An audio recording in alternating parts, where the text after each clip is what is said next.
Hello dear students, once again welcome to my class of literary terms. Today again we are here to understand these terms because as I told you earlier also, these literary terms are the tools with which we can understand literature in a better way. So we must learn them by heart, try to understand their definition. We must listen to this explanation very attentively and try to go through these terms in different books so that we can get more and more ideas about these terms. And I'm sure by this time you must have bought that book which I recommended in my last lecture also, that is Glossary of Literary Terms written by M.H. Abrams. So let's come to the literary term. Today we have two with us. Number one is lyric and number two is elegy. Let's come to the lyric first. Lyric, they say, is a very short poem. Now sonnet is also a short poem. So how can we differentiate between the two? Yes, you're right. I told you earlier also that a sonnet is a short poem, but it is a poem of 14 lines. Now, in a lyric, there is no condition. It can be 14, it can be 16, it can be 20, it can be 25, it can be 10. But it has to be a short poem, not a big one. So, it is generally divided into stanzas. Now, there is no condition that there has to be an octave or a sestet or a quatrain, nothing like that. Generally, a lyric is divided into stanzas and it is a short poem. So what is the speciality of a lyric? Why do we call that poem a lyric?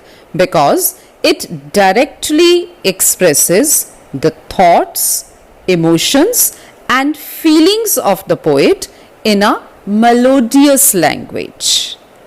So there are 3-4 conditions. Number one, it directly expresses. That means poet का अपना experience directly expresses the thoughts, poet के thoughts, उसकी emotions, उसकी feelings का direct expression होता है. And what kind of language is used? Language is very very melodious. मतलब बहुत ही संगीतमय जिसे हम कहते हैं. Why? Because it is subjective. Subjective means poet's own. कोई भी चीज़ सब्जेक्टिव या ऑब्जेक्टिव कैसे होती है? We say it is subjective when it belongs to that particular person. And when we say it is an objective experience, that means the poet is conveying somebody else's experience. So in a lyric, since the feelings come from his own heart, that is why lyric is supposed to be subjective, as it is intensely personal. Intensely means totally, absolutely, completely, बहुत ही ज़्यादा personal. Why? Because the subject matter of a lyric is the poet's own experience. I told you earlier also, observation, emotion or feeling aroused by some spectacle of life or nature. Nature में या जिंदगी में उसने कुछ ऐसा देख लिया जिसकी वजह से एकदम से उसके मन में जो विचार आए वो उसने लिरिक में बता दिए.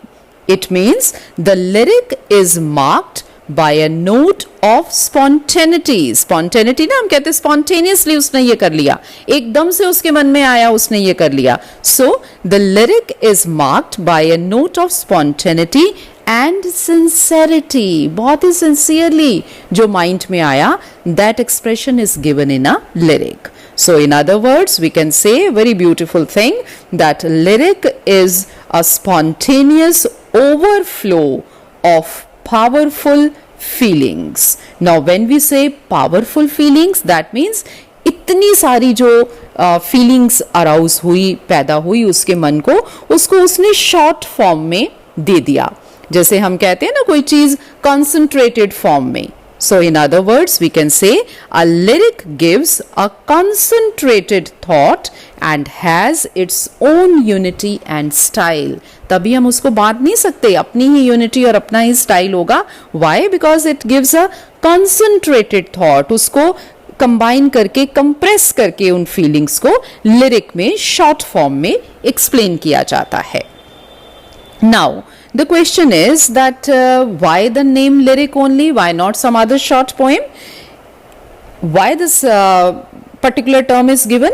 The lyrics were actually originally written to be sung to the accompaniment of a lyre. Actually, what is a lyre? Lyre is a musical instrument. एक musical instrument होता है.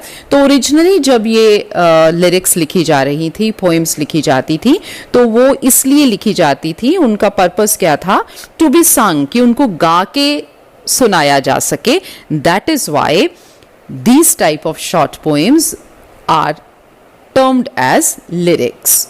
Again, we can study that the lyrics were originally written to be sung to the accompaniment of a lyre. So, in this way, we can say that it is a simple song to be sung and enjoyed. What is a lyric? Very simple, beautiful, short song to be sung and enjoyed, and it is generally written in a simple language. Why? Because एकदम से expression जब होता है तो उसमें कोई भारी भरकम use नहीं किए जाते words. Poet's own experience is told in very simple language. The best examples are, remember William Wordsworth, our nature poet. He wrote very beautiful poetry.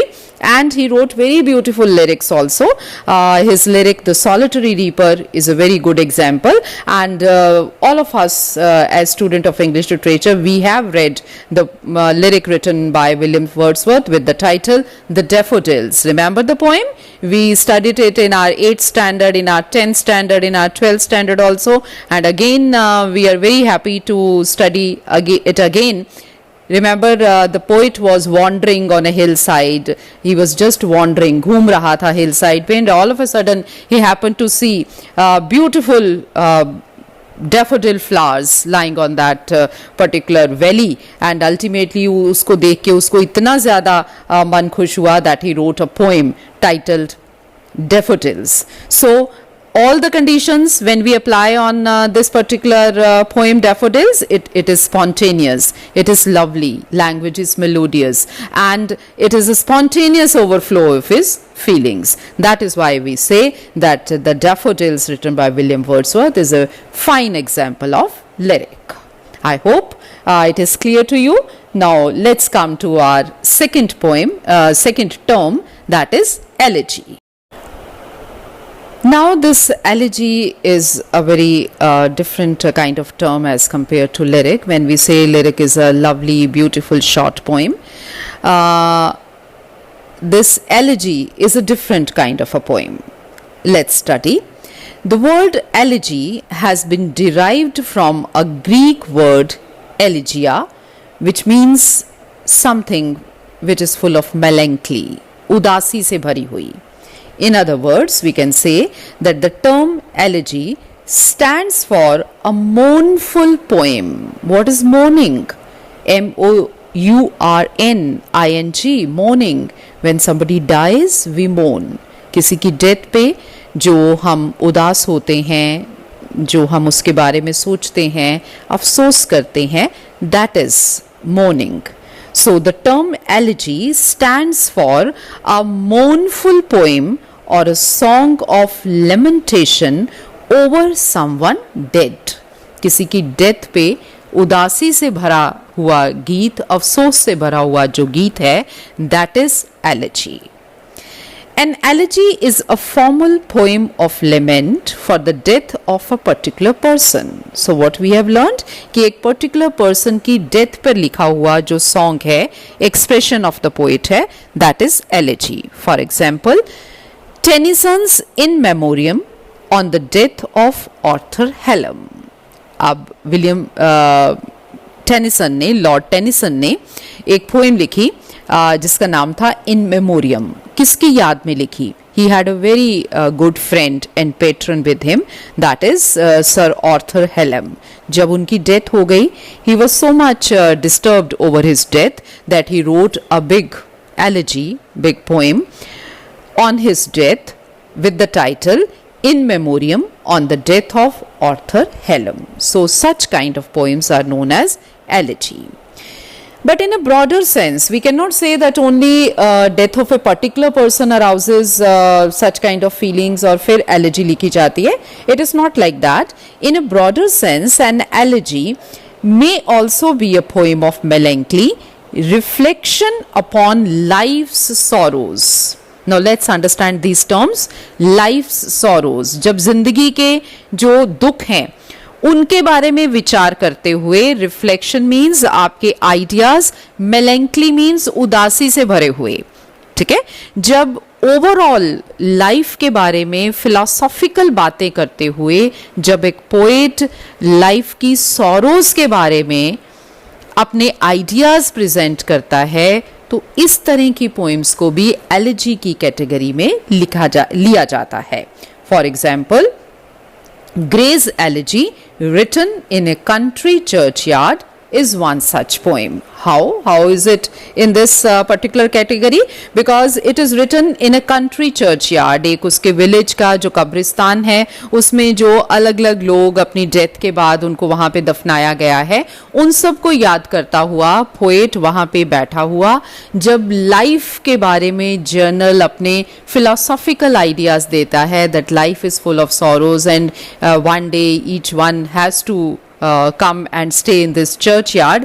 तो इस तरह की फीलिंग के साथ जब वो पोएम लिखी गई है तो that also comes in the category of elegy. So what we have learned? We have learned that a note of melancholy generally broods over the whole poem in an elegy. कि पूरी elegy की poem जब हम पढ़ते हैं तो पूरी की पूरी पोएम के ऊपर ही, ब्रूड्स ओवर मीन्स फैला हुआ, वही पूरा कंट्रोल्ड होता है किसका? नोट ऑफ मेलैंकली, उदासी भरी भावना का।